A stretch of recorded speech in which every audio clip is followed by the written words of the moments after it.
साथियों नमस्कार। आज का वीडियो का मुख्य विषय है कि व्यक्ति की जन्म कुंडली में सुमाला ग्रह कौन से होते हैं और अशुभ माला ग्रह कौन से होते हैं। शुभ माला ग्रह किसे कहते हैं और अशुभ माला ग्रह किसे कहते हैं। इन ग्रहों को आप शुभ मालिका ग्रह या अशुभ मालिका ग्रह भी कह सकते हैं। और आगे इस विषय पर भी चर्चा करेंगे कि शुभ माला ग्रह व्यक्ति को कैसा फल देते हैं और अशुभ मालिका ग्रह व्यक्ति को किस प्रकार का फल देते हैं। इसी विषय पर हम विस्तार पूर्वक चर्चा करेंगे। इससे पहले मेरा आप लोगों से अनुरोध है, यदि आपने अभी तक मेरा चैनल सब्सक्राइब नहीं किया तो अवश्य सब्सक्राइब करने का कष्ट करें, वीडियो को लाइक करें, शेयर करें। तो देखिए, सबसे पहले हम जानेंगे देखेंगे कि शुभ माला ग्रह किसे कहते हैं, शुभ मालिका ग्रह योग कैसे होते हैं, और उसके बाद हम चर्चा करेंगे कि अशुभ मालिका ग्रह कौन से होते हैं। तो जब किसी व्यक्ति की जन्म कुंडली में पंचम भाव में, षष्ठ भाव में और सप्तम भाव में, कौन कौन से भाव में, पंचम भाव में और षष्ठ भाव में तथा सप्तम भाव में सभी ग्रह अर्थात 9 की 9 ग्रह होते हैं, तो ऐसे योग को शुभ मालिका ग्रह कहते हैं। ध्यान दीजिए, शुभ मालिका ग्रह किसे कहते हैं, जब किसी व्यक्ति के जातक की जन्म कुंडली में पंचम भाव में, षष्ठ भाव में और सप्तम भाव में सभी ग्रह बैठे हुए हों, तो ऐसे ग्रहों को शुभ मालिका ग्रह कहते हैं। और अशुभ मालिका ग्रह किसे कहते हैं, जब किसी जातक की जन्म कुंडली में त्रिक भाव में सभी ग्रह बैठे हुए हों, अर्थात 9 के 9 ग्रह बैठे हुए हों, तो उसे जो है अशुभ मालिका ग्रह कहते हैं। तो त्रिक भाव कौन कौन से हुए, षष्ठ भाव में, अष्टम भाव में और द्वादश भाव में। इन भावों में जो है सभी ग्रह बैठे हुए हों, तो उसे अशुभ मालिका ग्रह कहते हैं। अब शुभ मालिका ग्रह और अशुभ मालिका ग्रह किसे कहते हैं, इस बारे में तो आप जान ही गए, समझ ही गए। अब हम देखेंगे कि शुभ मालिका ग्रह योग कैसा होता है।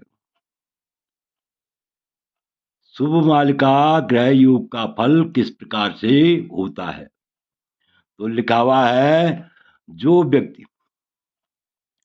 सुमाला या शुभमाला या सुमालिका योग में उत्पन्न होता है, वह अनेक व्यक्तियों पर अधिकार रखने वाला होता है,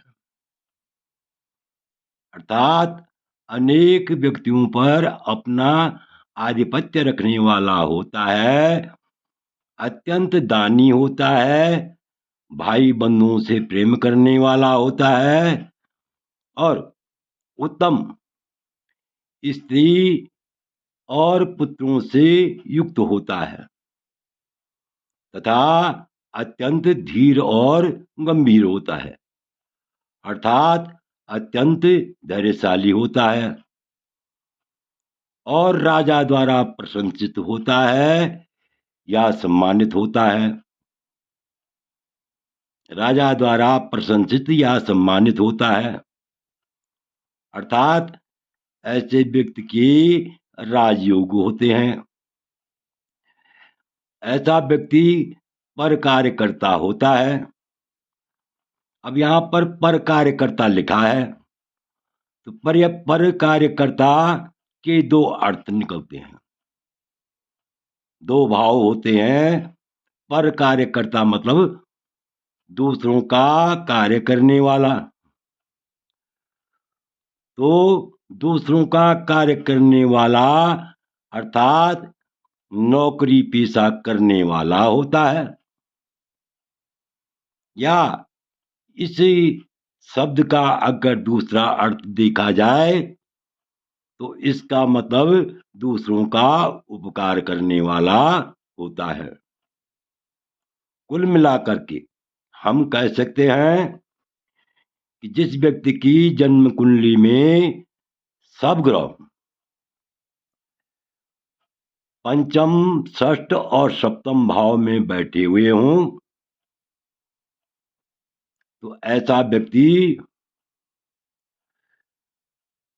अत्यंत भाग्यशाली होता है। ऐसे इन योगों को सुमाला या माला योग कहते हैं। और जो व्यक्ति सुमाला या सुमाला योग में उत्पन्न होता है वह अपने अधीन समस्त जनों पर अधिकार रखने वाला होता है, अर्थात उच्च अधिकारी या प्रभावशाली नेता होता है, भाई बंधुओं से प्रेम करने वाला होता है और परोपकार करने वाला होता है।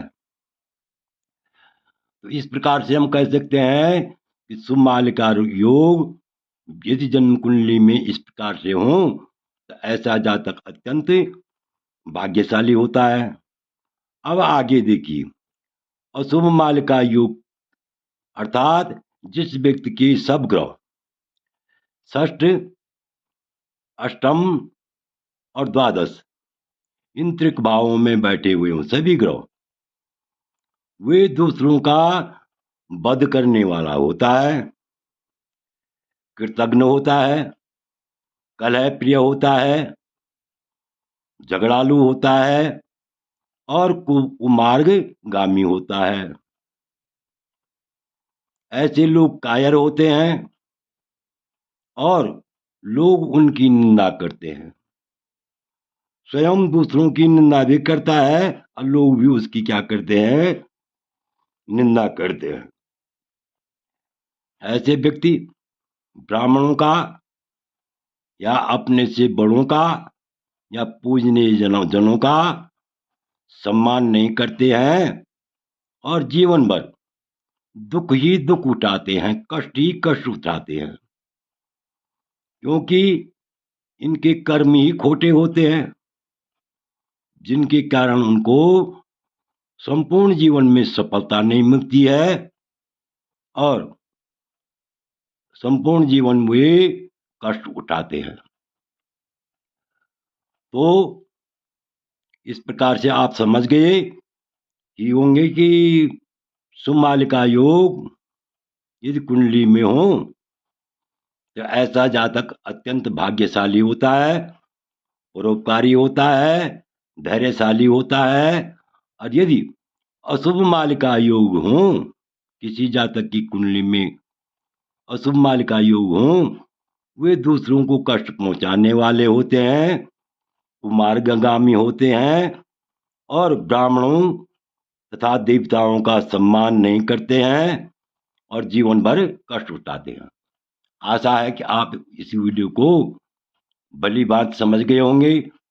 आपसे अनुरोध है, यदि आपने अभी तक यदि मेरा चैनल सब्सक्राइब नहीं किया, अवश्य सब्सक्राइब करने का कष्ट कीजिए, वीडियो को लाइक कीजिए, शेयर कीजिए। वीडियो देखने के लिए बहुत बहुत धन्यवाद।